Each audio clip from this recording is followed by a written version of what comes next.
me and the AI first and figure out my value proposition with this that I can then bring to companies. No one's really thought about it that way, but that would be your best way in. I'll give you an example for people listening that worked well for us. So we were hired for a sales role, interviewing a lot of people. We were kind of near the end of our process. And then one guy reached out on WhatsApp to myself and our head of go-to-market, sent us messages there, sounded pretty aggressive, like going after it. They were like, okay, we'll interview you. He's made it. I've had 3 other people in that role and I fired all of them because none of them got it done in the first few. I've been pretty aggressive about saying, like, as a sales role, if you're not moving, here's our list of things I expect you to do in the first month. If you're not like on it, you're not going to stick around. I just don't have any patience anymore. And this guy stuck around. He's made it work and he's moved pretty quickly, but it was unconventional. He was sort of late to the process. He didn't, he wasn't applying, wasn't looking early enough, whatever it was. And he found ways to get in touch with all of us in the ways that I would hope a good salesperson would do. It shocked me, by the way, so that job role open and no one else has done that. The job role is still open. I'd still love to hire another salesperson for anyone listening. I'm shocked that no one else has done that. No one else reaches out. No one else has followed up. They're just applying and that's it. I'm like, what are you doing? Like, if you're a good salesperson, come on. You got to sell yourself. The best thing to sell is yourself. Like, literally, that's your job, is to sell yours.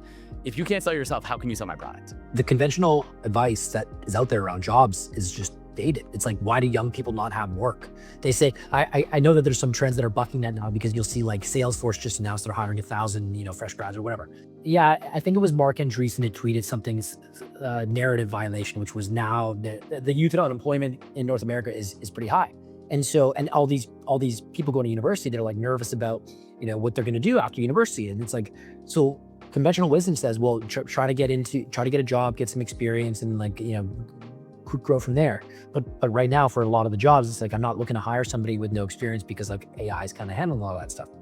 But in that lies also this incredible opportunity, which is like all of these kids coming out of university, like you have all of the tools that every business owner and every person wants to like hire experts in, and like it's just at your fingertips. And it's so actually easy to start working with these tools. And then you can, like, as you start, like, it's just a different way of doing it, right? It's like, I'm actually going to gain the experience, me and the AI first, and figure out my value proposition with this that I can then bring to companies. No one's really thought about it that way, but that would be your best way in. If somebody reached out to me and was like, hey, I saw that you're in the recruiting space, I actually figure out a way to do this and that and figure out which one of your companies are hiring next and how to shop. I'd be like, cool, what, show me. And then I'd probably hire that person, right? That's just the initiative alone is enough for me to be like, wow, this person sounds awesome. Get him in,